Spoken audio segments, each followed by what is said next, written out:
Now we're going to do episode 9, guys. I'm going to skip over, Don't forget to subscribe, guys, comment and like. We're in episode 9. So we start off in episode 9, Chelsea and Jimmy talking about their little argument, how Chelsea wanted validation because of her low self-esteem. I love you and I want nothing more than a future with you. You told me you're never going to initiate sex again. Mm-hmm. Really? Please, don't discontinue initiate. Esteem. And then Jimmy's like, I didn't mean to hurt you in any way. I did say I love you. And then Chelsea's like, you did say it, but you didn't say it enough. Or I can't remember if you heard it. And I'm just thinking about when you meet Chelsea, how you gonna compare me and then Jimmy started to apologize. Jimmy, you don't need to apologize. She is clingy. She is toxic. She is insecure. She needs validation. She's self-centered. I'm sorry, she is. Because she wants you to worship her, but you can't worship her. What is this? And then Jimmy has to apologize, obviously apologize, which I don't think he should have, for me, because he's not his duty. He hasn't got a duty to make her believe that she's beautiful. It's not Jimmy's duty. I'm sorry. That's why so many girls are being tricked and lie when the guys say you're beautiful, you look hot. Not every guy say you're beautiful, your heart actually means it. Some of them are just trying to get in your pants. Some of them are just trying to use you whatever means. But it doesn't mean you actually are beautiful. That's what she needs to understand. And now Jimmy's just saying it for the sake of saying it, just to shut up. I don't think Jimmy thinks she's beautiful. I don't think Jimmy loves her. And now he's just apologizing just to shut her up. And then she was like, oh, please don't leave me again. I think Jimmy went out for a bit. Look at that. Please don't leave me again. That, it just says it, Chelsea. Clingy. That's why Jimmy said that. This is embarrassing. You wasn't ready. Now probably I know why you was divorced. Probably that guy found you clingy. Probably you frustrated that guy. He was like, this girl has so much low self-esteem. Probably you were stalking your ex-husband. Chelsea, can you tell us why you broke up with your ex-husband? I want to know why, because I feel like you are the problem. I feel like you are the problem that your marriage ended. Your marriage ended. I feel like you are the problem. Laura's family came to see Laura. And how often do you get to be able to go on different dates with people who actually want good intentions? I have to say, Laura, I love your family. Your mom expression with your dad, spot on. You can just tell they've been married for a long time and they know that what you and Jamie has is full of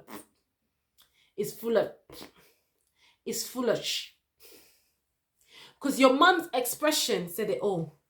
When I was looking at Jeremy and Laura talk, how they met in the pod, how they fell in love, it felt like they were batting head, just like the mother said, they were arguing, they were disagreeing, they were batting head. It's like they were fighting each other.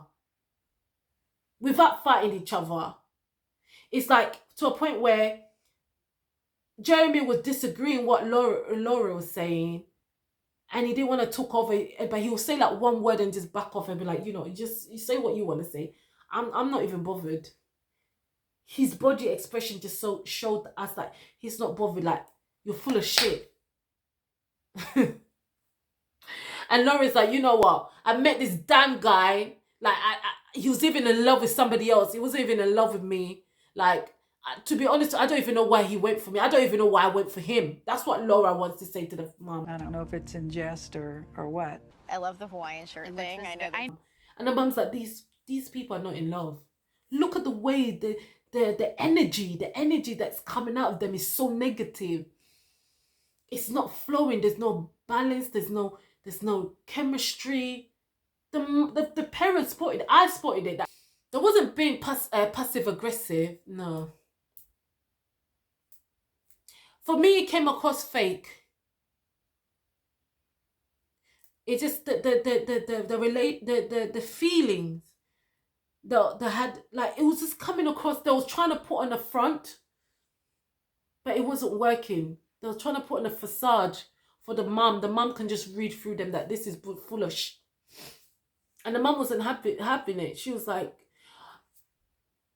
you two are butting head. You two, you need to sort yourself out. There was no harmony between you two. There's no flow words. You know, some couples, when they're talking, one person takes over the word. You two are just battling with each other.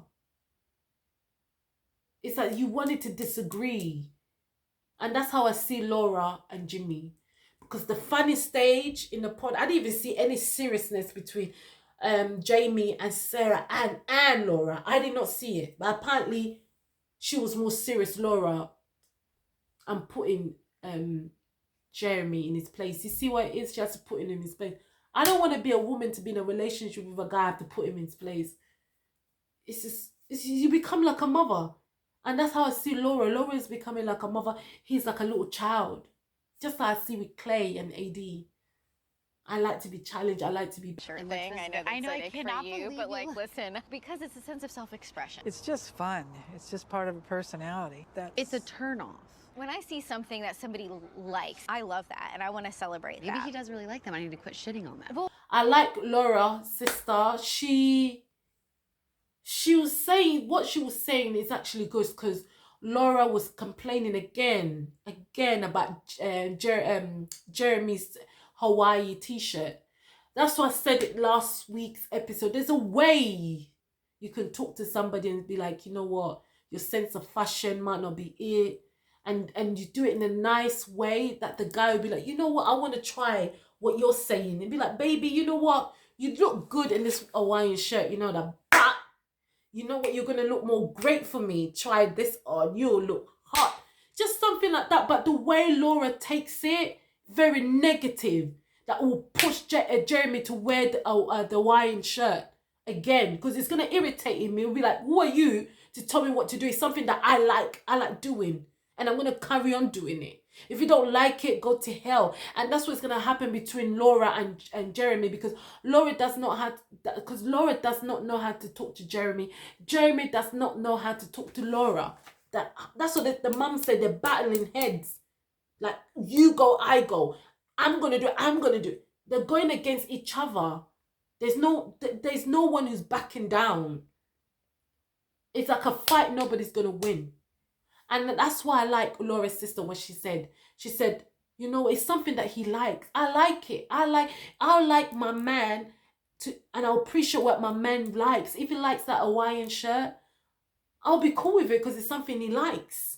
I wouldn't be against it. And then Laura's like, but it's that Hawaiian shirt. It's like, it's got no sense. Like, I know he's got sense of fashion, but that's just that. And she's like, no, it should be cool. Why should it bother you? He likes it.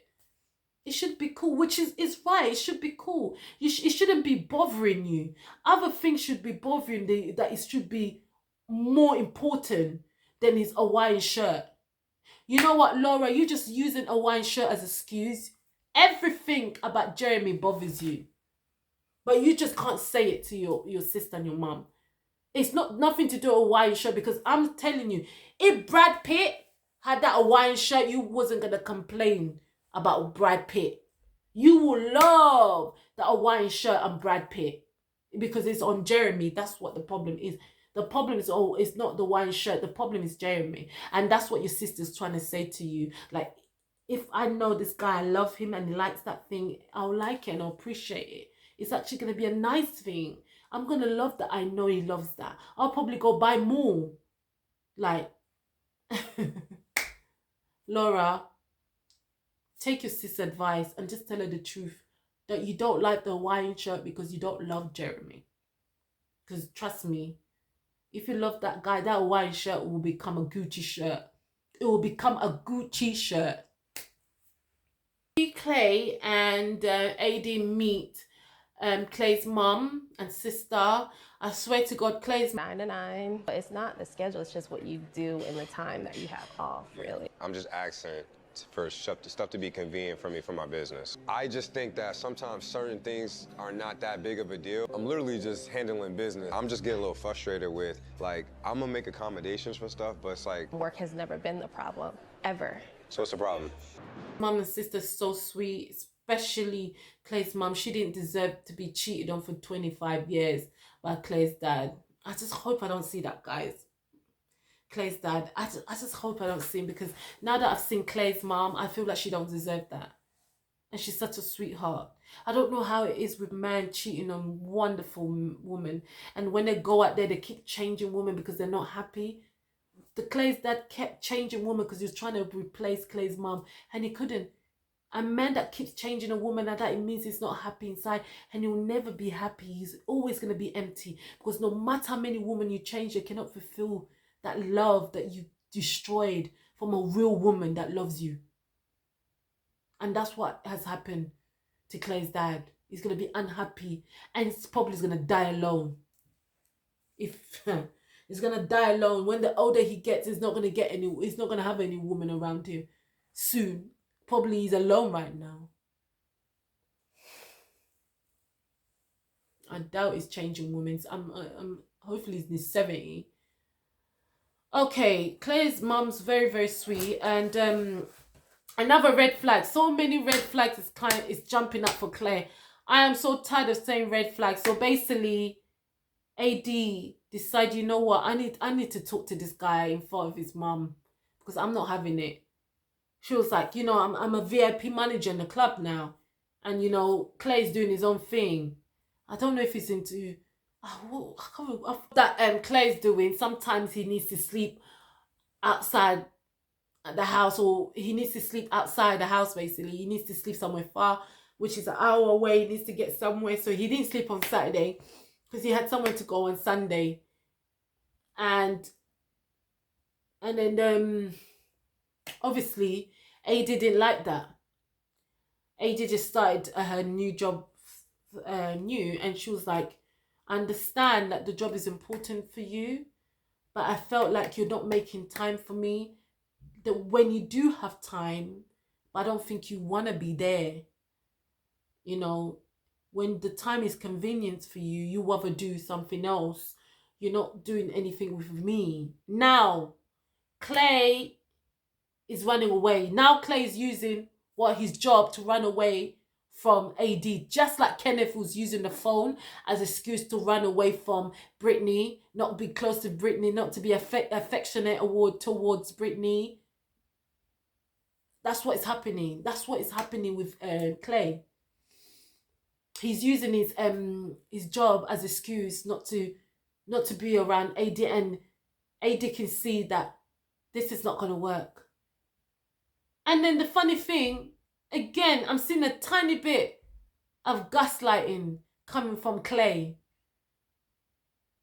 And AD is like, that is going to be an issue. Like, sometime you're not sleeping at home. She's already seeing red flags that Clay could be like, you know, I'm working tonight late. I can't be at home. He might be in another woman's house. That's already going inside AD. That's already going inside AD's head. She's already thinking that this guy's going to cheat. It's easy for him to cheat. And then Clay's like, you talking about me? Sometimes not sleeping home because of my job. You just started the job. You VIP, you'll be coming home 3 to 2 in the morning, 2 to 3 in the morning, being a club owner, and you just started. And she's like, yeah, I understand that we are our hours, and sometimes you have to sleep at work or sleep outside the house because of work. But we need to able to make time. We're not making time. That's the problem. You're not making time for me. And then Claire's like, oh, because you was mostly at home. That's why you're being affected. Because if you started this job as soon as the way I started, as soon as we came back, then it wouldn't affect you. And then she's like, no, that is not it. You're just not making time. And then Claire's like, so what's your problem then? I was like, hey. Even AD's like, slow, Clay, before I call you Claire, Clay, slow down. Like, calm down. Red flags. Woohoo. Guys, what Clay just showed us is probably is holding a lot of emotion that he needs to release. This guy needs to go through therapy. He shouldn't be a Love is Blind unless he's just here to get some followers because of his business. I believe Clay came on Love is Blind to get a cloud, to get some followers to run his business. He didn't come here to get married. You see that little motion he showed? There's more where that is coming from. AD AD, you better run. That guy is not ready. He's not ready, and I don't want you to get hurt, because what you're feeling now, AD, is not love, is lust, because you created a soul tie. If you don't know, guys, soul tie is when you sleep with someone and the connection is not emotional, it's just completely sex, and that's what it is. It's soul tie. You feel like you are in love, but you're not in love. It's actually lust, and that's what's happening between AD and that's what's happening with all the couples that probably had sex and they still think they love their partner at this moment, which I can say Amy and Johnny and yeah, Clay and AD. I think that's the only two that are holding on, but the rest are done for. The rest are done for. There's no soul tie there. There's nothing. There's just people in that case that need therapy. But AD and Clay, AD is holding on to this because of that physical connection she had with Clay, and obviously the physical attraction as well. That's why it's not good sometimes to jump in bed to sleep with somebody, because when these red flags start popping up, it's so hard for you to walk away because of that sexual connection that you have. You know, one thing I liked about Clay's mom's, like, she was like, if you truly love somebody, you make time for that person. It's true. There's nothing on this earth will take your time away for you not to prioritize your wife or your man. There's no way. You're going to prioritize them. You will find a way, whether even to change a job and get another job or another career just to be with your wife, just to be with your husband. You'll change it. You know, you'll still find time. Even if you have to, you will still make time, because he's going to make time to go out with his friends. He's going to make time to go out, do other things besides from work. So he has to make time for his wife. And I say to you, AD, listen to your intuition. Listen to your gut. It's telling you something. It's intuition. Listen to it. It's actually telling you something, like, this is not gonna work. Chelsea meeting and Jimmy's friend, this bit, it's just make things are just getting worse for Chelsea. Now we meet Jimmy's friend, and Jimmy's friend's a female and they're hot. Your heart. Heart? Is that the right word? Oh, so he cried during. Yeah. Wow. Chelsea's gonna, I know deep down, even though she didn't say it, the insecurity went, phew, the low self-esteem. So his friend with females, and they look like that. This guy could cheat on me. This guy can leave me for his female friend. I know Chelsea was thinking that. And then she has the discussion about the fight, how Jimmy said she's too clingy. Of course, Jimmy's friend don't need to know that, Chelsea. Seriously, that's how you know that it's bothering you. It means that it is the truth. If something bothering you that this much, it means that what Jimmy said was actually the truth. You know you're being too clingy. And you're only being clingy because you need validation from him. And no matter what validation this guy gives you, is never going to be enough. And you know you need help. What you put in this poor guy is too much. I was like, Jimmy, why? Why could it not just be male friends? Tomorrow or today, when you go back home, she could be like, you never told me you love me in front of your friend. And then you'll be like, I did. And then she'll be like, it wasn't enough. It was only once or quarter. I only heard a quarter of love. And then you, Jimmy, you'll be like, no, I told you the full half of love, not quarter. And you'll be like, going back and forth. I said I love her, even kiss. It's going to go back and forth because this girl can never love herself properly before she goes and heal. So Chelsea cannot even love you, Jimmy, because she cannot love herself. I keep saying this. She cannot offer you she cannot offer you nothing. She can't because she don't value herself. She don't love herself. She hasn't got the self-esteem. She's not ready. She cannot build any emotional connection because she's so focused on the physical. She's so focused on the outside than the inside. She doesn't even know her worth at the moment. And you can't show it to her. She needs to know it before she meets you, Jimmy.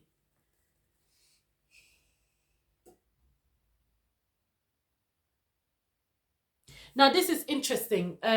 Laura and Jeremy have an argument. You left at 10:45 and we're out till 5 something in the fucking morning. She comes over to me and is like, oh, hi, Jeremy. Hugs me, walks away. And I'm like, what was that? Oh my gosh. So yeah, we hung back and we talked about things. Talking till 5 a.m. Yes. You could have easily prevented all of this bullshit had you just responded appropriately. You must have left the door at least a little bit cracked open. As an extra layer of reassurance, like I shared my location with you. How was that supposed to give any reassurance? And I was asleep. So what exactly did you want me to do? Where were you? In the parking lot. You weren't at the parking lot of Lost and Found. Then there's an alley that cuts back there. You weren't even in South End. You were north of Uptown, which is where... Apparently, Jeremy went out at 10:45 p.m. and got home at 6 a.m. Without letting Laura know anything, where he was going and why he was going there. So apparently he went somewhere, then he ended up going lost and found. You know what? Lost and found sound like a key, where you can find lost and found key. I was thinking lost and found, is this a club where you're lost and you're found? So Jeremy decided, he got a message from a friend saying Sarah Ann is at lost and found. So he went there quick. And they spoke until 5 or 6 in the morning. Well, let's just give it, they spoke to 4 in the morning or 5 in the morning because he got home 6. And then he sent, I think he sent a location to Laura, right, where he was. But he didn't send a picture to Laura to show that he was Sarah Ann. And then Laura had a go at him. Jeremy sat there like a little boy. As soon as I saw Jeremy, the way he was sitting down, he didn't have much to say. It felt like that was a mother and child. Like the way Laura went on Jeremy became a small boy. He became a small boy. He just reminded me of a little boy just got in trouble for stealing candy in the sweet shop. He didn't have much to say. You know how much, like, you know how Jeremy always think, like, when he's in a, okay, you know when Jeremy thinks he's in a right, he'll have a lot to say. His emotion was high. He'll have a lot of reaction, especially facial reaction and body. But this time his face was relaxed. He's trying to take accountability, but the same time he's trying not to show his emotion. But he just came up to me as if he was a little boy, just got in trouble and he doesn't know what's gonna happen next. And Laura just went boom, boom, boom, boom. You should have told me. You went and met Sarah Ann behind my back. Why you meeting? What conversation you have to have with her? You're done. You picked me. You picked me for a reason. The reason why Jeremy went to meet Sarah Ann, I know what it is. He doesn't like Laura. He doesn't want to marry Laura. He wants to see if there's still something there with Sarah Ann. He wanted to see how Sarah Ann looks like. They chatted for that long. And he said where? In the parking lot, in the car. I bet you they kissed. Jeremy and Sarah Ann had a kiss in that car. And we'll probably find that in the reunion, but they definitely kissed. They're going to talk for that long. They kissed. I know they kissed. 100%. I know where Laura's coming from. It's very hurtful. You know, to have somebody that you're attracted to, you're dating, you're getting married, is went missing with somebody he was attracted to in a pod, and probably will be attracted to in real life when they see each other face to face, because she's a pretty girl. Sarah Ann is very, very hot. So what Jeremy did was absolutely wrong. You should not do that. But I understand why he's done that, because he's not attracted to Laura. And Laura, you know this guy's not attracted to you. At this moment, I just feel like every couple should just end it from now. I don't even know why we're going to go to the altar, because there's no connection here. Every red flags that you can think of from a narcissist is there, from a toxic, unhealthy person is there, from an emotional, unhealthy people. They're all there in this Love is Blind. But he was absolutely wrong. Laura had every right to go at him like this. a man, you need to respect a woman that you're going to marry. And Jeremy did not show respect to Laura by going see Sarah Ann behind her back. That was absolutely, that's like even cheating. That's like cheating, because I know they kissed in the car. It's not even like he cheated on her because they kissed. I know they kissed. He might not have said it, but I know they kissed. He cheated on her because he doesn't like her. He doesn't want to be with her. Look, a man will do what he wants to do. Yeah, if a man values you, loves you, will treat you how he feels. So the way these men are treating these ladies, how they feel about them, okay, it's how they feel about you. So go by how they're feeling.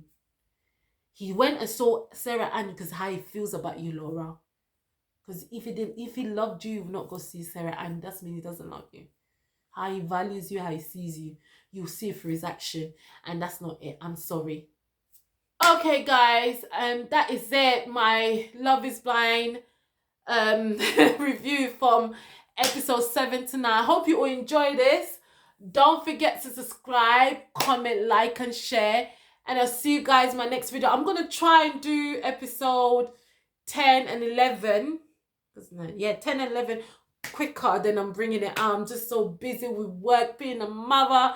You know, people, I love you guys. I can't wait for the UK Love is Blind. I'm a UK girl, UK there, UK. I can't wait for Love is Blind UK because I know I'm going to get my UK people watching Love is Blind. And they're going to come on this channel and tune in and hear Miss Carla what I have to say. Okay? But well done to AD, because sometimes when you took off them eyelashes, you looked amazing. Okay? So you don't need to have them eyelashes on. And I can see the next episode you did have the eyelashes up, and the eyelashes became helpful. The eyelashes became helpful when you're crying, and it was actually removing the tears, like sweeping.